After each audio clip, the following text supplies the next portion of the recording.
My hands trembled as I clutched my phone against my ear, barely able to process what the pawn shop owner was telling me.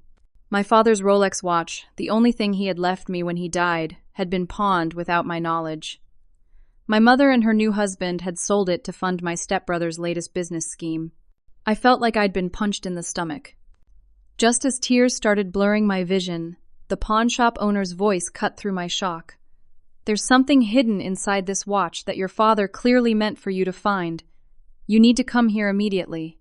The call came on a Tuesday afternoon while I was sitting at my desk grading watercolor paintings from my third-grade art class at Pinewood Elementary.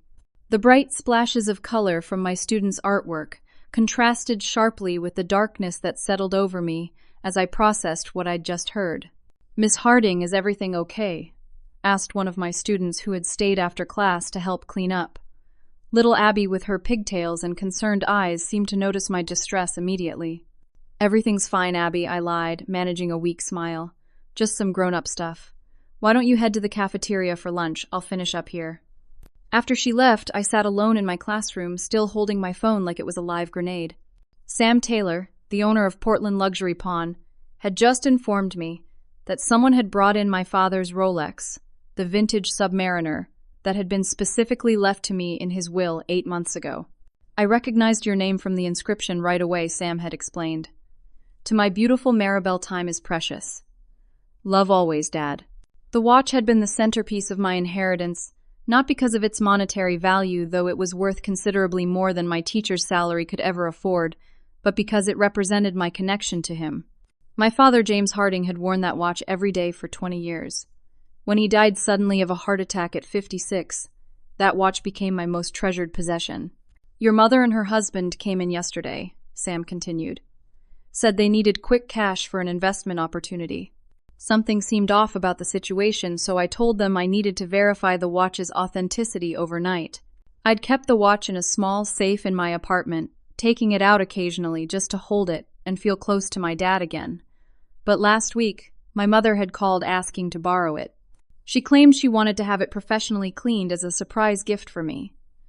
I'd hesitated, something in my gut told me not to let it go, but she had insisted, saying it would be her way of honoring Dad's memory. Now I understood what that strange feeling had been. My mother, Carol, had remarried just 3 months after Dad died, something that had shocked our entire family and created an immediate rift between us. Her new husband, Derek Mason, was a successful financial advisor with his own firm, Mason Financial Group, where my father had actually worked as CFO for the last 5 years of his life. Their hasty marriage had already strained our relationship, but this betrayal cut deeper than I could have imagined. "Miss Harding." It was my principal, Mrs. Wilson, standing at my classroom door. "Your next class will be here in 5 minutes. Is everything all right?" I quickly wiped away a tear I hadn't realized had fallen. "Yes, sorry. I just need to take care of something urgent. Would it be possible to get someone to cover my next class? It's really important." 20 minutes later, I was parking my car outside Portland Luxury Pawn, a high-end establishment in the Pearl District that specialized in luxury watches, jewelry, and collectibles. Sam Taylor was a slender man in his 60s, with silver-rimmed glasses and meticulous hands that moved with the precision you'd expect from someone who worked with fine timepieces. "Maribel, I presume," he asked as I entered. When I nodded, he continued, "I'm sorry about the circumstances of our meeting. Your father's watch is quite special." He led me to a small office in the back of the store and carefully placed a familiar leather watch box on the desk between us. When he opened it, I felt a wave of relief seeing the Submariner's familiar face staring back at me. "That's definitely my father's watch," I confirmed, running my finger over the inscription on the back. "I thought so," Sam nodded. "But there's something else you need to see." With expert precision, Sam manipulated the metal band of the watch, revealing a tiny, hidden compartment I'd never noticed before. From it, he extracted what looked like a miniature key and a micro SD card no bigger than my fingernail. "I only found these because I specialize in luxury timepieces," Sam explained. "This modification was professionally done, almost undetectable. Your father went to great lengths to hide whatever is on this memory card." I stared at the tiny objects, my heart pounding. Dad had always told me the watch would take care of me someday. I'd assumed it was just about the watch's monetary value, but now I realized he'd meant something entirely different. Your father clearly wanted you to have this information, Sam said quietly. When your mother and her husband came in, they had no idea this was hidden inside. They were just after the money, $25,000 to be exact. Did you give it to them? I asked, suddenly panicked. Sam shook his head. I told them I needed to authenticate it first. They'll be back tomorrow expecting payment. I wanted to give you a chance to claim what's rightfully yours. As I left the pawn shop with the watch key and micro SD card safely in my possession, I felt a strange mix of emotions. Grief for my father resurfaced like a fresh wound. Anger at my mother's betrayal burned hot in my chest, but underneath it all was a growing curiosity about what my father had hidden inside his most prized possession and why. The drive to my mother's new Lake Oswego mansion felt surreal. Less than a year ago, we had lived in a modest but comfortable home in southeast Portland. Now she resided in a sprawling waterfront property with her new husband. A jarring upgrade that had happened suspiciously fast after my father's death. I pulled up to the wrought iron gates and pressed the intercom button, noticing several luxury cars parked in the circular driveway. Great. They were hosting one of their frequent dinner parties. Yes, came the clipped response through the speaker. It's Maribel. I need to speak with my mother immediately. There was a pause before the gates slowly swung open. As I drove up the winding driveway, I rehearsed what I would say, trying to calm the fury that had been building inside me since Sam's call. The front door opened before I could ring the bell. My stepbrother Trevor stood there in an expensive suit, cocktail in hand, looking annoyed at my unannounced arrival. Maribel, he said with a thin smile that didn't reach his eyes. What a surprise. We're in the middle of entertaining some important clients. Trevor was 29, 3 years younger than me, with the kind of polished good looks and charm that opened doors in the business world. He had worked for his uncle Derek, now my stepfather, since graduating from college, quickly rising to become a partner, despite having no apparent special talents beyond his ability to schmooze. I need to see my mother, I said, firmly stepping past him into the marble foyer. The sound of laughter and clinking glasses drifted from the back of the house. Trevor sighed dramatically. Can't this wait until tomorrow? Mom and Derek are busy with? No, it cannot wait, I interrupted, already moving toward the noise.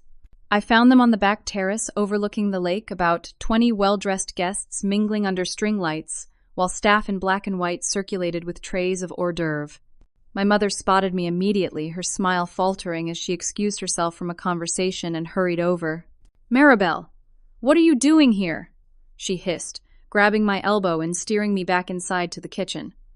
We have important clients here tonight.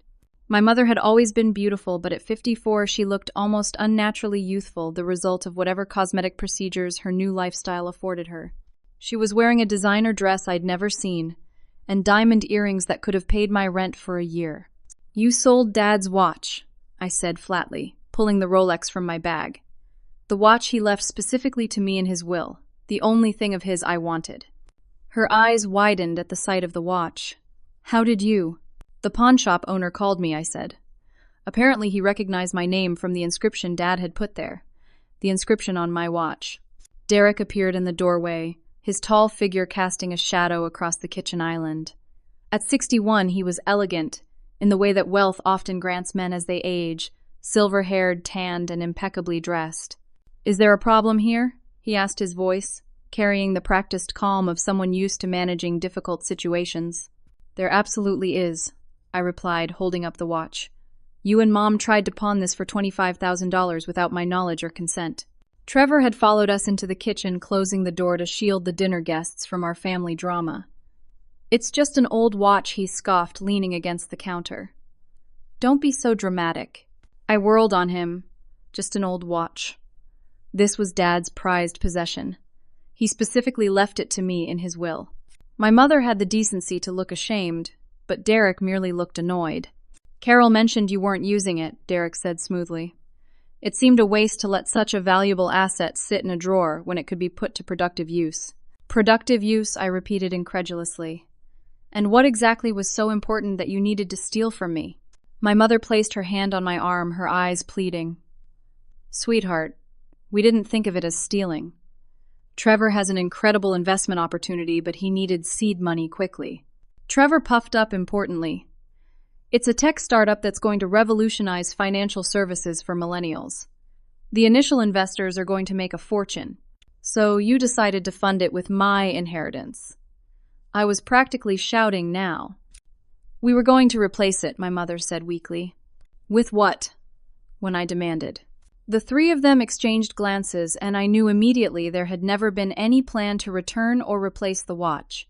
I spoke with our attorney, Derek, said his tone hardening. The watch was officially gifted to us. We have the paperwork. What paperwork? I asked, a chill running down my spine. Derek nodded to Trevor, who pulled out his phone, tapped a few times, and then turned the screen toward me. It showed a document with my signature at the bottom, except it wasn't my signature. It was close, but definitely forged. This is fraud, I said quietly, the realization settling over me like ice water. You forged my signature to steal my property. That's a serious accusation, Derek said, his voice dropping dangerously low. One that could have significant consequences for everyone involved. The threat was clear. You needed $25,000 so badly that you were willing to commit a crime, I asked, my mother, hurt and bewilderment overwhelming my anger. She began to cry those practiced tears that had always worked so well on my father. You don't understand, Maribel. This is important for our family. Your family, Mom. Not mine, I said, the words cutting through the air between us. Dad has been gone for 8 months, and in that time you've remarried, moved away from our home, and now you're stealing the one thing he left me. You're being selfish, Trevor interjected. This investment could benefit all of us. Family helps family. I laughed bitterly. Is that what this is? Because it feels like the opposite of help. It feels like betrayal. My mother's tears had stopped as quickly as they'd started. Her expression hardened in a way I'd never seen before. I think you should leave, Maribel. You're upset and not thinking clearly. We can discuss this when you're more reasonable. More reasonable, I echoed. You committed fraud, Mom. You and your new husband and his precious nephew conspired to steal from me. Derek stepped forward, his imposing frame suddenly threatening. That's enough. I won't have you accusing us of crimes in our own home. If you pursue this matter, I promise you'll regret it. Think carefully about what you're doing. I looked at my mother, giving her one last chance to choose me, to choose right. Mom. She looked away, her voice barely audible. Don't make trouble, Maribel. Please. In that moment, I knew I'd lost her completely. Whatever connection we'd had, whatever loyalty she might have felt toward me or my father's memory, had been severed by her new life, her new family. I clutched the watch tightly in my hand. Don't worry, I won't be back. As I drove away from their lakeside mansion, tears streaming down my face, I realized I hadn't told them about the hidden compartment or its contents. Whatever my father had concealed inside that watch, he clearly hadn't wanted them to find it, and now I understood why. He hid what inside the watch? Zoe asked, adjusting her glasses as she peered at the tiny micro SD card I'd placed on her dining room table. Zoe Thompson had been my best friend since college. While I'd gone into teaching, she'd pursued a career in IT, and now worked as a network security specialist for a local healthcare system. Her apartment in the Hawthorne district was filled with computer equipment, vintage video game consoles, and enough houseplants to qualify as a small jungle. A memory card and this tiny key, I explained, showing her the minuscule metal key Sam had extracted from the watch band. The pawn shop owner found them hidden in a secret compartment. Your dad was like a real-life spy, Zoe said, carefully examining the micro SD card. This is some serious cloak and dagger stuff. Can you read what's on it? I asked, hopefully. Zoe inserted the card into an adapter, and then into her laptop. After a few moments, she frowned. It's encrypted. Like, seriously encrypted. Military-grade stuff.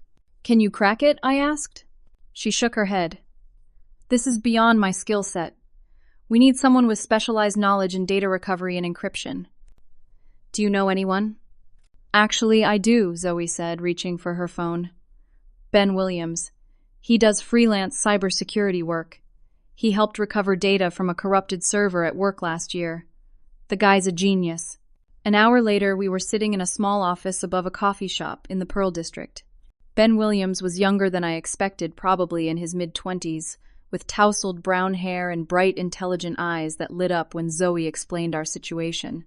A hidden micro SD card in a luxury watch, he said, clearly intrigued. That's not something you see every day. My father was the CFO at Mason Financial Group, I explained. He died suddenly, 8 months ago. Mason Financial. Ben raised an eyebrow. Derek Mason's firm. I nodded. Derek is now my stepfather, believe it or not. He married my mother 3 months after Dad died. Ben whistled low. That's fast. Tell me about it, I said grimly. And now they're trying to sell your father's watch to fund a venture for Mason's nephew, Ben mused. Very interesting timing. He took the micro SD card from Zoe and inserted it into a specialized reader connected to his computer. Let's see what your dad thought was important enough to hide like this. For the next 45 minutes, Ben worked in near silence, only the clicking of his keyboard and occasional muttered comments breaking the tension in the room. Finally, he looked up with an expression of triumph. Got it, he announced. The encryption was complex, but had a pattern consistent with how financial institutions secure data.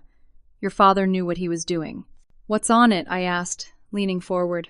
A lot, Ben said, turning his monitor so Zoe and I could see. Financial records, spreadsheets, audio files, and documents, all meticulously organized. As Ben opened the files one by one, a knot formed in my stomach. The documents revealed a complex web of financial transactions all connected to Mason Financial Group. There were screenshots of account statements, recordings of phone conversations, and detailed notes in my father's distinctive handwriting. This looks like evidence of financial fraud, Ben said quietly, opening a spreadsheet that tracked money moving between various accounts. These transactions, they're consistent with a Ponzi scheme. A Ponzi scheme. I repeated the words, feeling foreign in my mouth. Are you saying Derek Mason was running a Ponzi scheme? Not just any Ponzi scheme, Ben said, scrolling through more documents. A sophisticated one targeting high net worth clients. Based on these numbers, we're talking tens of millions of dollars. Zoe pointed to a file labeled Investor List. When Ben opened it, we saw hundreds of names, prominent business leaders, doctors, lawyers, even a few local celebrities. Your father was documenting everything, Ben said, opening an audio file. Derek Mason's voice filled the small office. James, the new accounts need to be structured exactly like we discussed. The SEC has been asking questions about the Arlington portfolio.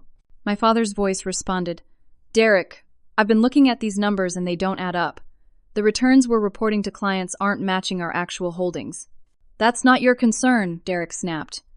Just prepare the quarterly statements as directed. That's your job. The recording ended and the three of us sat in stunned silence. When was this recorded? I finally asked. Ben checked the file data. About 10 months ago. 2 months before your father died. The implication hung in the air, unspoken, but impossible to ignore. There's more, Ben said, opening another folder labeled Trevor. Inside were documents related to Trevor's supposed business ventures, shell companies' fabricated business plans, and evidence that investor money was being funneled directly to Trevor's personal accounts. Trevor's startup is just an extension of the larger scheme, Ben explained. They're using his company to attract a new generation of investors, younger professionals with disposable income. My father knew, I whispered. He knew what they were doing and he was collecting evidence. It looks that way, Ben agreed. Based on these files, he was building a case methodically over at least a year. I thought about my father's sudden heart attack, how it had come without warning, how he had no history of heart problems. I thought about how quickly my mother had remarried, how drastically our lives had changed since Derek entered the picture. Is it possible? I couldn't bring myself to finish the question. Zoe squeezed my hand. Maribel, are you thinking what I think you're thinking? The timing is suspicious. Ben acknowledged, his expression grim. Your father was gathering evidence against a man running a massive financial fraud. Then he suddenly dies, and within months that same man marries his widow. And now they're trying to get rid of the watch, I added, the pieces clicking into place with sickening clarity. The one place Dad hid his evidence. We need to take this to the authorities, Zoe said firmly. Ben held up a hand. Hold on. This is serious stuff. If Mason is capable of what we're suspecting, you could be putting yourselves in danger by coming forward. As if to underscore his point, my phone chimed with a text message from an unknown number. Stop looking. For your own good. I showed it to Zoe and Ben, my hand trembling slightly. How could they know what we're doing? Zoe asked, looking around the office as if expecting to find a hidden camera. Your stepbrother probably noticed the watch was returned to you, instead of being pawned, Ben suggested. They know you have it, and they're worried about what else you might have found.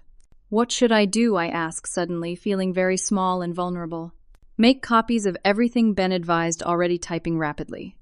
I'll create encrypted backups and store them securely.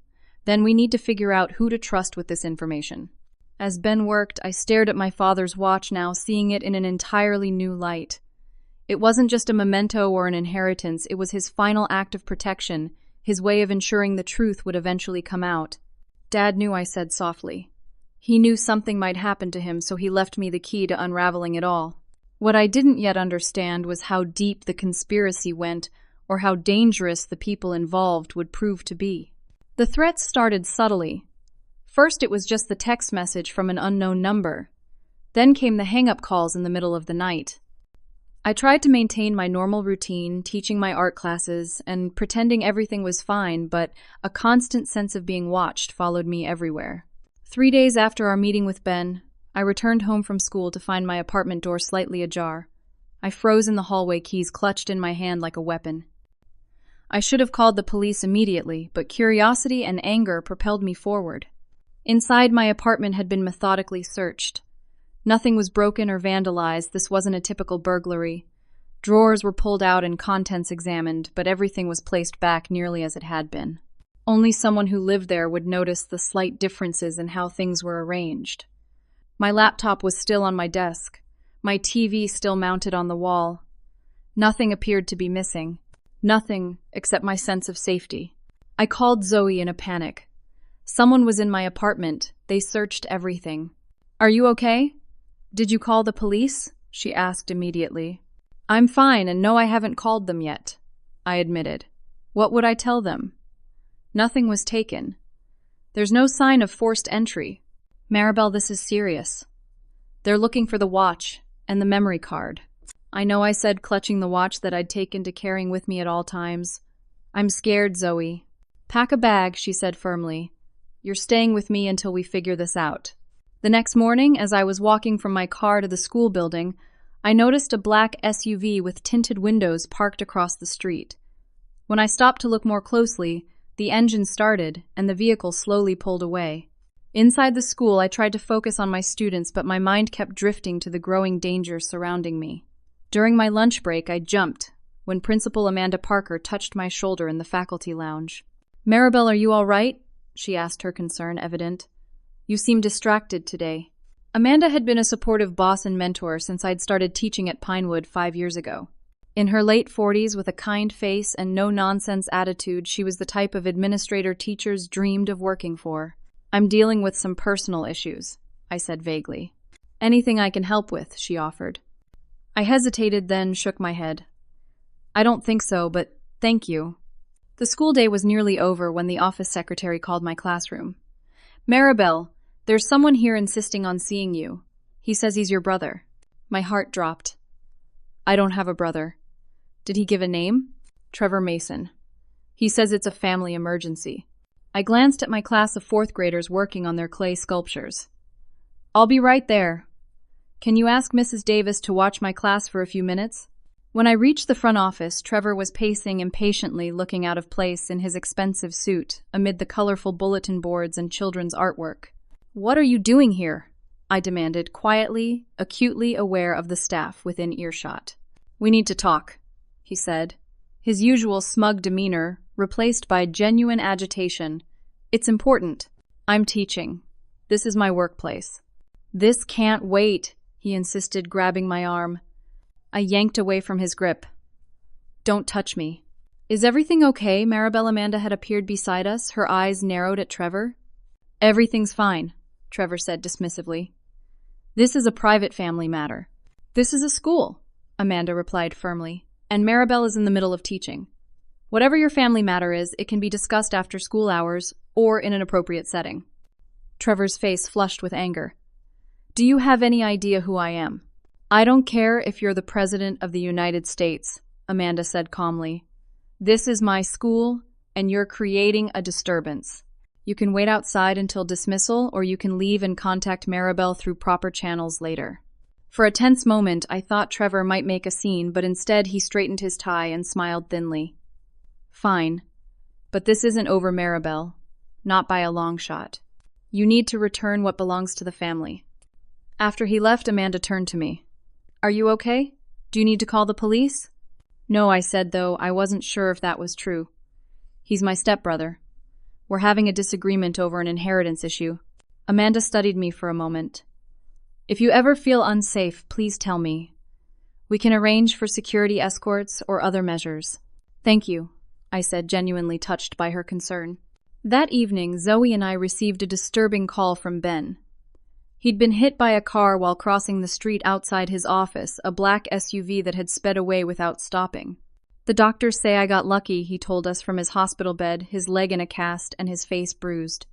A couple of broken bones and some nasty bruises, but it could have been much worse.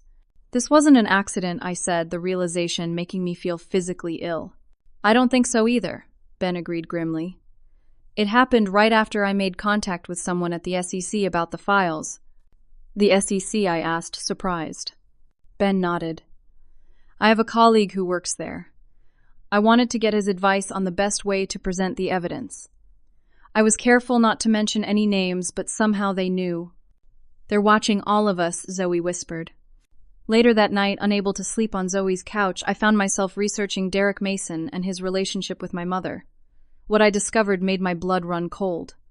My mother's hasty remarriage had come with strings, attached a prenuptial agreement that gave Derek control not only over their shared assets, but also over the life insurance payout from my father's death and the inheritance my mother had received. The document had been drawn up by Derek's attorneys and signed just days before their wedding. In essence, my mother had signed away her financial independence entirely. If she left Derek, she would have nothing. I wondered if she knew what she had done, or if, like so many of Derek's victims, she had signed documents without fully understanding their implications. Either way, she was trapped, now dependent on a man who might have had a hand in my father's death. The next morning, I received another text message. Last warning. Stop now, or people you care about will get hurt next. The threat was no longer just directed at me. They were threatening the people I loved. I stared at my father's watch, feeling the weight of his trust and the growing danger surrounding his final gift to me. Whatever was hidden in that tiny key and memory card had cost my father his life, and now it might cost me mine. But I couldn't stop now. I needed to understand the full truth, no matter how dangerous it might be. Your father tried to talk to me once, Jessica Lawrence said, stirring her coffee nervously. It was about 2 weeks before he died. Jessica had been my father's executive assistant at Mason Financial for over 10 years. We were sitting in a quiet corner of a coffee shop far from both my school and her office, the kind of place where no one would think to look for either of us. I'd reached out to her after finding her contact information in the files on the memory card. There were several references to JL in my father's notes, suggesting she might have been aware of what was happening. What did he say? I asked, leaning forward. He asked if I'd noticed anything unusual about certain client accounts. Jessica explained, her voice low. Specifically accounts that Derek handled personally. Your father seemed worried. Did you notice anything unusual? Jessica hesitated, glancing around before answering. There were discrepancies, investment returns that didn't match market performance, withdrawals that bypassed normal accounting procedures. I brought these issues to your father's attention several times, but there was little he could do directly. Derek kept certain accounts isolated from regular oversight. Why didn't you go to the authorities? I asked. I considered it, Jessica admitted. But without concrete evidence, it would have been my word against Derek Mason's, a powerful man with connections throughout the financial and political world. Did you try to contact me after my father died? Jessica's eyes widened.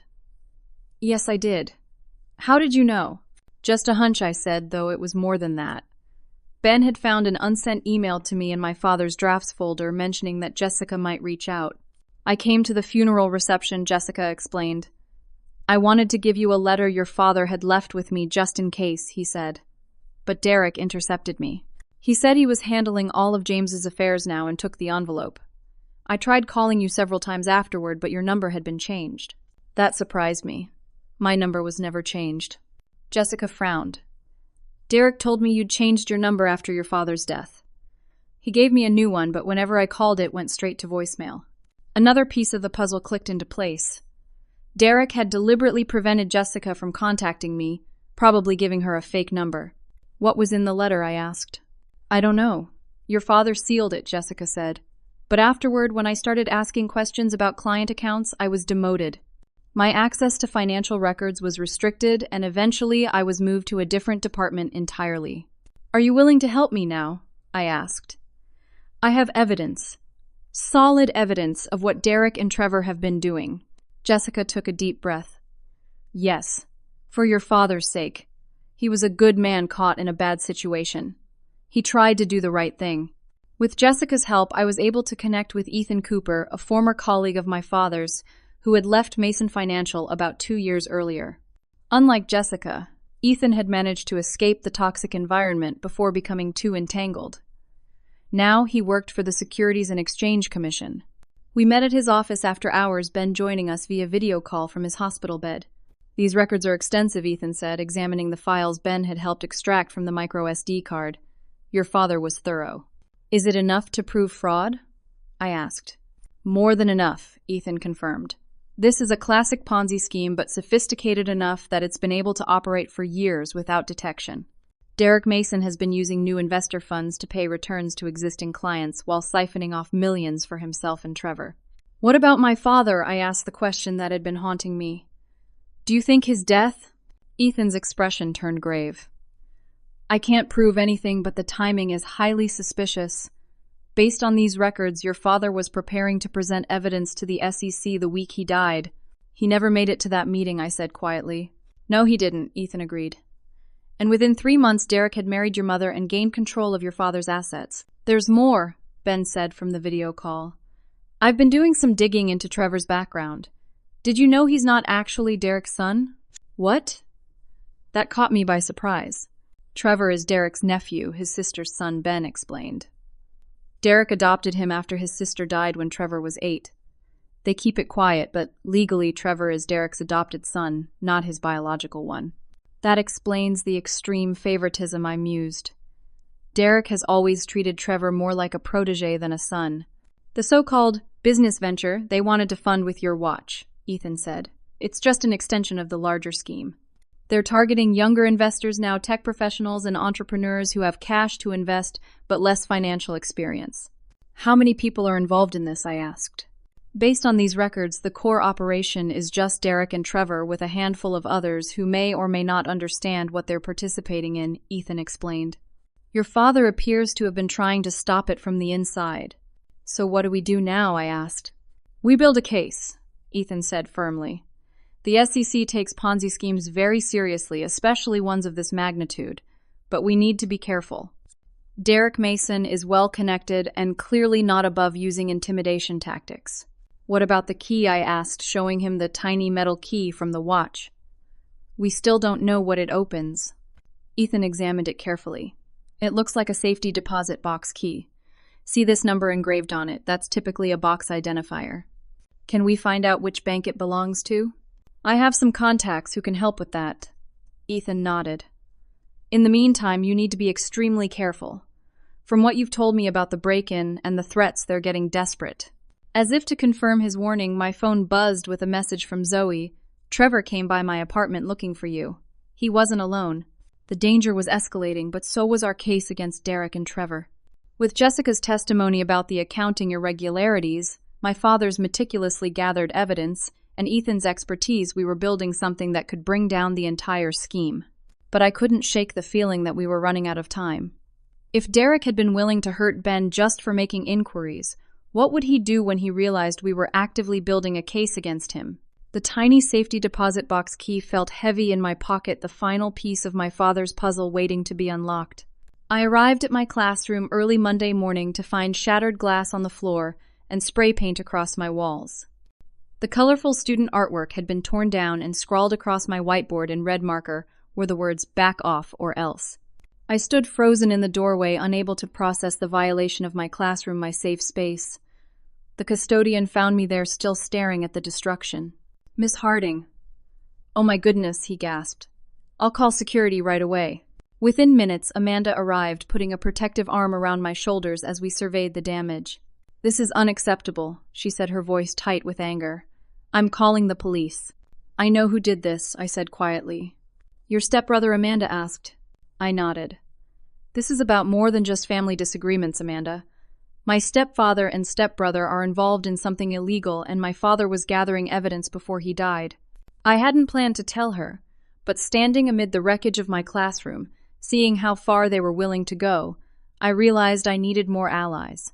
"I've been helping build a case against them," I continued. "That's why they've been threatening me. They're afraid of what I know." To her credit, Amanda didn't dismiss my claims or tell me to leave it to the authorities. Instead, she listened carefully as I explained the situation, omitting only the details about my suspicions regarding my father's death. "What can I do to help?" she asked when I finished. "I might need to take some time off," I admitted. "Things are escalating quickly." "Consider it approved," she said without hesitation. "Your safety comes first. We'll arrange for a substitute and tell everyone you had a family emergency." "Thank you," I said, overwhelmed by her support. "That's not all," Amanda continued. "I'm going to arrange for security cameras to be installed today, both in your classroom and covering the entrance you use. If anyone tries anything like this again, we'll have evidence." Later that evening, I returned to Zoe's apartment to find another unwelcome surprise, my mother sitting on the steps outside the building. "Maribel," she called, rising as I approached. "Please, we need to talk." She looked thinner than the last time I'd seen her, and despite her expensive clothes and carefully applied makeup, there was a haunted quality to her eyes I'd never noticed before. "I have nothing to say to you," I replied coldly, moving to walk past her. "It's about your father," she said, the words stopping me in my tracks. "Please just give me 5 minutes." Against my better judgment, I let her follow me up to Zoe's apartment. Zoe was working late, so we had the place to ourselves. "What about Dad?" I asked once we were inside, not offering her a seat or anything to drink. "Derek is worried about you," she began, which was not what I expected or wanted to hear. "He says you've been making accusations, talking to people from the firm. Is that why you're here, to tell me to stop asking questions?" "I'm concerned about you," she insisted. "Derek says you're unwell, that grief has made you paranoid." I laughed bitterly. "Is that what he told you to say, that I'm crazy? Easier than admitting he's running a massive Ponzi scheme, isn't it?" My mother's face paled. "Maribel, please. You don't know what you're talking about." "I know exactly what I'm talking about," I countered. "Dad knew too. That's why he hid evidence in his watch, evidence I now have." She seemed genuinely shocked. "What evidence?" "Financial records, recorded conversations, detailed notes of all the fraud Derek and Trevor have been committing for years," I said. "Dad was building a case for the SEC before he died." My mother sat down heavily on Zoe's couch, her designer purse clutched in white-knuckled hands. "That's not possible." "It's not just possible, it's true," I insisted. "Did you know about it? Were you part of it?" "Of course not," she exclaimed. "I would never." "But you married him anyway," I said. 3 months after Dad died." "You don't understand," she whispered.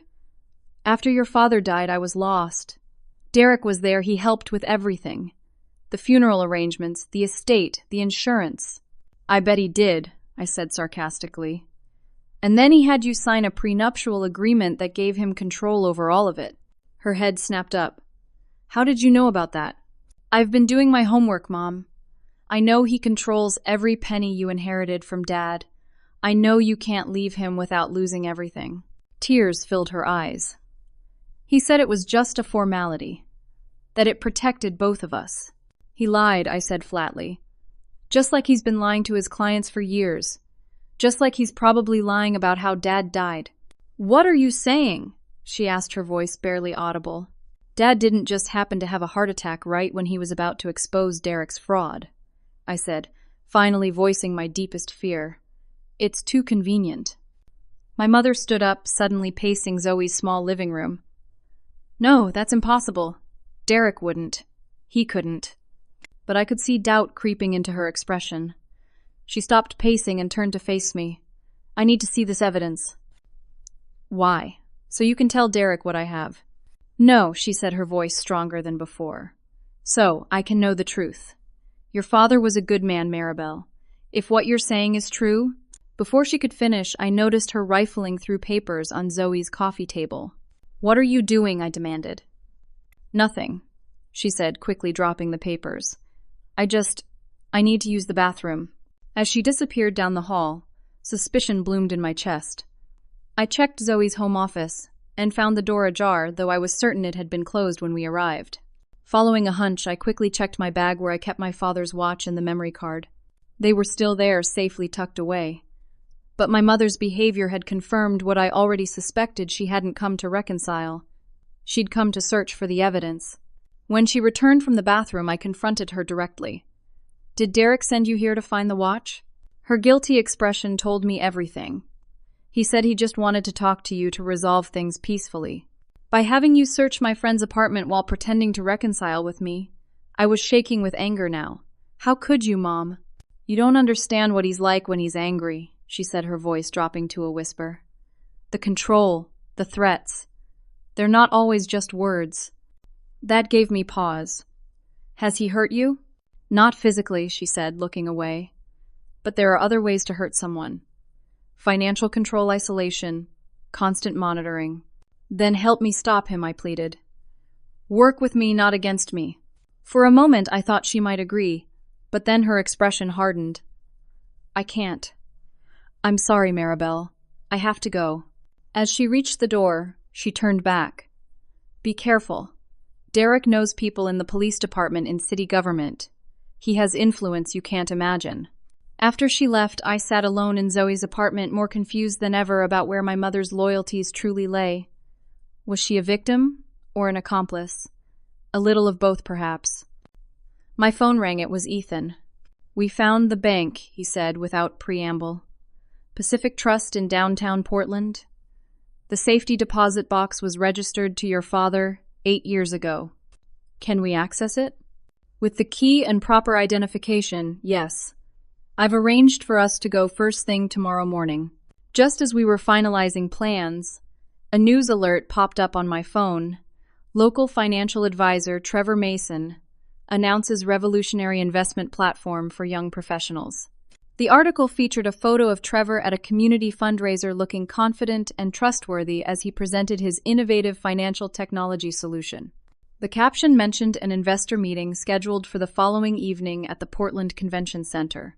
Reading between the lines, I understood what was happening. Trevor was accelerating their plans, preparing to bring in a new wave of unsuspecting investors before we could stop them. But what happened next took the confrontation to a whole new level. That evening, Trevor publicly accused me of stealing family heirlooms during a charity event attended by many of Portland's elite. The accusation spread quickly through social circles and eventually reached my school community. I lost my temper. Standing in front of witnesses at the event, I called Derek a fraud and openly suggested he might be involved in my father's death.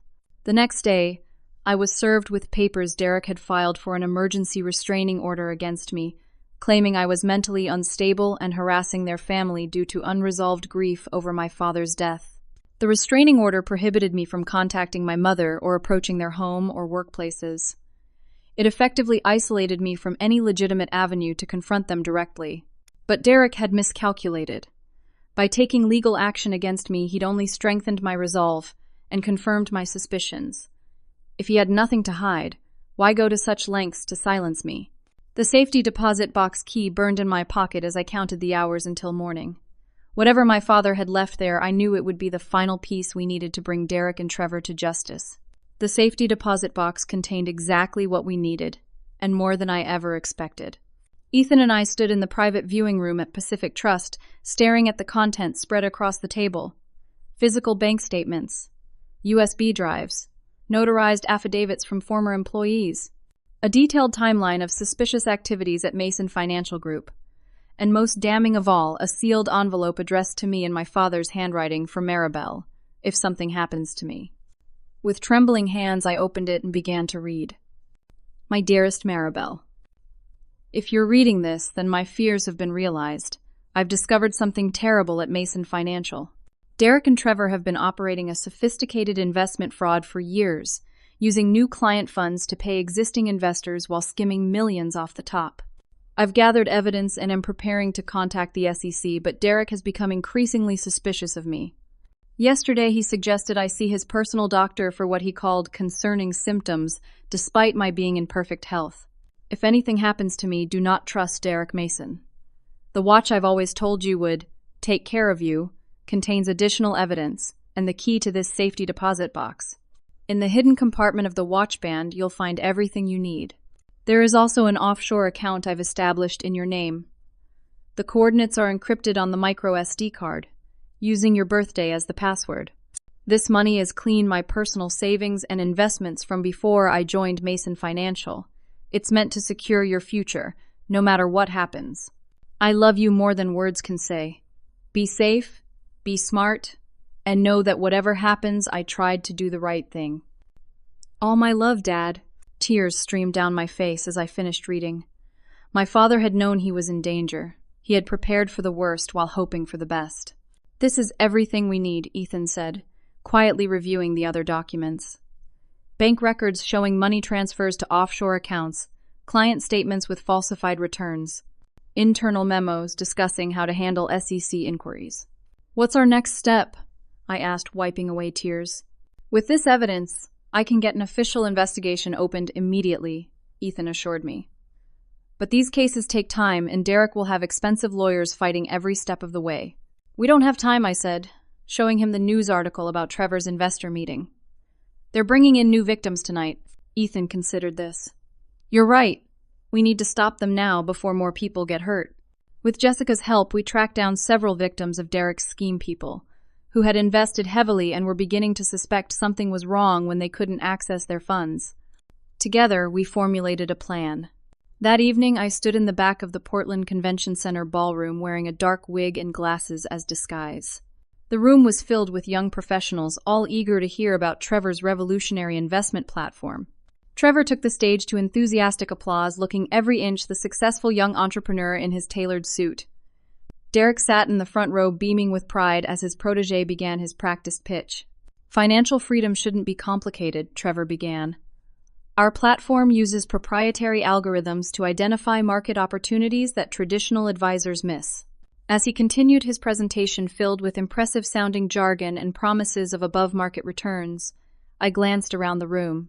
Our team was in position, Jessica, near the audio-visual controls Ethan by the main doors, and several of Derek's victims scattered throughout the audience. When Trevor opened the floor for questions, the first came from a middle-aged doctor I recognized from my father's files as one of Derek's earliest investors. I've been trying to withdraw my investments from Mason Financial for 6 months, he said clearly. Every time I'm told there's a new delay or paperwork problem. Can you explain why? Trevor's smooth facade cracked slightly. I'm not familiar with your specific situation, but I assure you, I've had the same experience, another voice called out. $2 million impossible to access. Me too, said a woman near the front, and the returns stopped matching the statements months ago. Murmurs spread through the crowd as Trevor tried to regain control of the room. Derek stood up, moving toward the stage. That was my cue. I removed my disguise and walked down the center aisle. Trevor Mason and Derek Mason are running a Ponzi scheme, I announced loudly. They've been defrauding investors for years, using new investments to pay returns to existing clients while pocketing millions. The room erupted in chaos. Derek pointed at me furiously. This woman is mentally unstable, he shouted. She's my stepdaughter and has been harassing our family since her father's death. There's a restraining order against her. Is that why you tried to steal her father's watch? Jessica called out, standing up. The watch that contained evidence of your fraud. Derek's face contorted with rage. Security! Remove this woman immediately. As security guards moved toward me, Ethan stepped forward, flashing his SEC credentials. I'm with the Securities and Exchange Commission. We have evidence of extensive securities fraud by Mason Financial Group. I suggest everyone stay calm. Trevor attempted damage control, his voice strained. These are baseless accusations. Our investment records are impeccable. Are they? I challenged. Is that why my father was building a case against you before his sudden death? Is that why you forged my signature to steal his watch? The watch containing evidence of your crimes? Derek pushed past people to reach me, his composure completely gone. "You stupid girl," he hissed. "You have no idea what you're doing. You think you can take me down with some documents your father stole. I have connections you can't imagine, judges, politicians, police." "Is that a threat, Derek?" I asked, calmly, acutely aware of the recording device I was wearing. "Are you threatening me the way you threatened my father before his convenient heart attack?" His eyes widened with shock. "I never. What? Never threatened him. Never suggested he see your personal doctor when he was in perfect health. Never expected he'd have a fatal heart attack right before he was scheduled to meet with the SEC." Trevor had joined us now, grabbing Derek's arm. "Uncle Derek, don't say another word." The slip didn't go unnoticed. Several people in the crowd reacted to Trevor calling Derek uncle rather than dad. "Yes, Trevor is actually Derek's nephew, not his son," I explained to the confused audience. Another convenient fact they neglect to mention while presenting themselves as the perfect father-son business team. "You've made a serious mistake," Derek said, regaining some of his composure. "My attorneys will destroy you." As if on cue, the ballroom doors opened, and several men and women in suits entered, accompanied by uniformed police officers. "Derek Mason and Trevor Mason," one of them called. "We have warrants for your arrest on multiple charges of securities fraud, wire fraud, and financial crimes." Derek stared at me in disbelief as federal agents approached him. "This isn't possible. How did you—" "I had help," I said simply. "From my father." As Derek and Trevor were led away in handcuffs, a hush fell over the stunned crowd. I noticed my mother standing alone near the exit, watching the scene unfold with an unreadable expression. I approached her cautiously. "Did you know I was wearing a wire that day in Zoe's apartment? Everything you said about Derek's control and threats is on record now." I didn't know, she admitted quietly. "But I'm glad. I've been too afraid to speak up." "Are you ready to tell the truth now?" I asked. "About everything." She nodded slowly. "I suspected something wasn't right with your father's death. Derek's doctor friend signed the death certificate so quickly and there was no autopsy. When I questioned it, Derek said it would only cause additional pain to investigate what couldn't be changed. We'll reopen the investigation, I promised her. With everything we know now, the authorities will have to look into it." In the weeks that followed, the full extent of Derek and Trevor's crimes came to light. The scheme had defrauded hundreds of investors of over $70 million. Many victims would recover only a fraction of their investments. The offshore account my father had established for me contained just over $2 million, his life savings protected from Derek's reach. True to his word, he had taken care of me even after his death. I established a victims' restitution fund with half of that money helping those who had lost everything to Derek's greed. It felt like the right thing to do, what my father would have wanted. My mother eventually testified against Derek, providing crucial information about his activities in the months before and after my father's death. The medical examiner reopened the investigation into my father's death, and while they couldn't definitively prove murder, the circumstances were suspicious enough to add years to Derek's sentence. The Rolex watch, the catalyst for everything, now sits on my desk at home. I wear it only on special occasions, feeling its weight as a reminder of my father's love and foresight. The inscription inside still reads, "To my beautiful Maribel, time is precious. Love always, Dad." Time is indeed precious. My father knew that better than most, using his final months to ensure justice would eventually be served and his daughter would be protected. Sometimes the most valuable inheritances aren't measured in dollars or possessions, but in the lessons we learn from those we've lost. My father taught me courage, perseverance, and the importance of standing up for what's right no matter the cost. And in the end, that legacy proved more valuable than any watch could ever be. What would you do if you discovered a family member was hiding something dangerous or illegal? Would you confront them directly or gather evidence first? I'd love to hear your thoughts in the comments. If you enjoyed this story, please like, subscribe, and share it with others who might appreciate this journey of betrayal and justice. Thank you for joining me for this emotional story, and I hope to share more with you soon.